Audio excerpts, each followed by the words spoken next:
In front of me is Honor Magic V2, and today I would like to show you how you can connect it using Bluetooth. Begin by launching Settings and clicking on Bluetooth.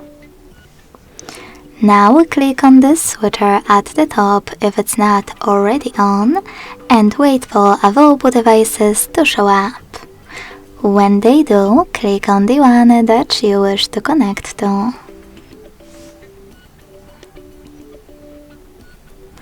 Then hit Pair in the pop-up and wait for the other device to accept your connection request.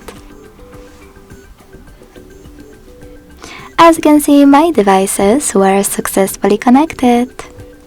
Thanks so much for watching. If you enjoyed this video, leave a like, comment and subscribe.